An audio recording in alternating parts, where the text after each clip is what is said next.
पुष्कर सिंह धामी क्या सख्त कदम उठा रहे हैं, क्योंकि मुझे लगता है कि जितना महत्वपूर्ण देवभूमि की पवित्रता बनाने के लिए वहाँ पर अवैध अतिक्रमण है, उतना ही उस स्त्री की अस्मिता, मर्यादा, उसका उल्लंघन ना हो, ये सुनिश्चित करना है।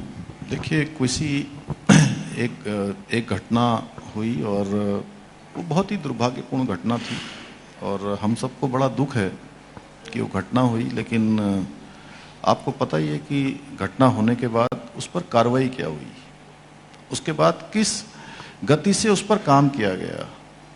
जैसे ही घटना हुई, घटना के तत्काल बाद जो भी उसमें 3 आरोपी थे जिनके नाम थे, उन तीनों को गिरफ्तार किया गया। गिरफ्तार करने के बाद जेल भेजा गया और हमने महिला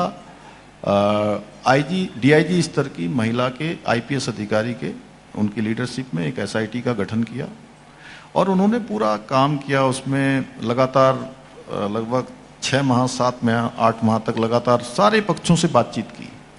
एक एक व्यक्ति को बुलाया गया, सभी से कहा कि किसी के अखबार में निकाला गया कि किसी के पास भी कोई भी इसके बारे में कोई सबूत हो, कोई बात हो, कोई तथ्य हो तो आप दीजिए, कोई भी आपके पास हो। जिन्होंने दिया लोग, उसके बाद वो कोर्ट में सारी चार्जशीट लगाई गई, 1000 पन्नों से भी अधिक की चार्जशीट लगी और उस चार्जशीट जो ठीक प्रकार से पुलिस ने जो है जांच की थी, उसी का परिणाम हुआ कि तीनों आरोपियों को उम्र कैद की सजा हुई। तो शायद कम लोगों को पता होगा, लेकिन उम्र कैद की सजा कोई छोटी सजा तो नहीं होती है। और ये भी पूछा गया कि भाई कोई और है तो बताइए, लेकिन चलिए जो भी आया, उसके बाद कोर्ट में माननीय न्यायालय में मामला चला। फिर पिछले दिनों फिर प्रकरण उठा, फिर दोबारा से आया एक ऑडियो क्लिप के आधार पर और हमने कहा कि बहुत लोगों ने उसमें राजनीति करने की कोशिश करी, जिनके पास कोई मुद्दा नहीं था, उस बेटी के नाम पर बार बार उसकी आत्मा को झकझोरने का काम किया और फिर मुद्दा बनाओ। तो मैंने कहा कि भाई मैं आप लोगों की बात पर कोई कार्रवाई नहीं करूंगा, मैं कार्रवाई करूंगा उस माँ और उस पिता से जिनकी बेटी गई है, जिनके साथ ये घटना हुई है, जिनसे ज़्यादा सबसे ज़्यादा पीड़ित हैं, परिवार के लोगों से मैं बात करूंगा। मैंने उनके माता पिता से बात करी, उन्होंने तो सीबीआई जांच की मांग की थी। मैंने बात करी और मैंने उनसे पूछा कि भाई आप क्या चाहते हैं बताइए।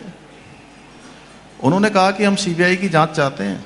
मैंने कहा आप सीबीआई की जांच चाहते हैं तो हमने एक बार ये जांच हो चुकी है, दोबारा से सीबीआई जांच की संस्तुति कर देते हैं भारत सरकार को। और हमने भारत सरकार को सीबीआई जांच के लिए संस्तुति करी, भारत सरकार ने उसको रजिस्टर्ड कर लिया, भारत के सीबीआई ने। अब वो सीबीआई जांच चल रही है उसकी और आने वाले समय में अन्य तथ्य और सामने आ जाएंगे। फैक्ट ये आपने मदरसा एक्ट जो है ख़त्म किया है, इसके क्या नतीजे आ रहे हैं? इसके कुछ सार्थक नतीजे आ रहे हैं या खाली राजनीतिक मामला है विशुद्ध? क्योंकि विपक्ष का तो आरोप है कि ये तो खाली जो है ध्रुवीकरण की राजनीति के तहत किया गया है। आपका क्या कहना है? देखिए, विपक्ष को जब भी हम कोई सुधार की बात करते हैं, कोई अच्छे काम करते हैं, तो विपक्ष के लोग केवल विरोध के लिए विरोध करते हैं। आप बताइए, देवभूमि में शिक्षा के मंदिर स्थापित होने चाहिए या 500 साल पुरानी जो कट्टर मानसिकताएं, मुल्लावादी मानसिकताएं, ऐसी मानसिकताएं जो देश को अलग दिशा में ले जाने की बात करते हैं, वो चलने चाहिए, या ज्ञान या शिक्षा के मंदिर स्थापित होने चाहिए यहाँ पर बने की? तो हमने कहा कि भाई 250 से भी ऐसे ज़्यादा मदरसे जिनमें ऐसे लोग रह रहे थे कि जिनका कोई अता न था, पता न था, पहचान संदिग्ध थी, कहाँ से आए हैं, क्या आए, अपनी पहचान छुपाकर, मूल अपना नाम बदलकर अनेक प्रकार से जो है उनको जो है वहाँ पर बसाने का काम हो रहा था।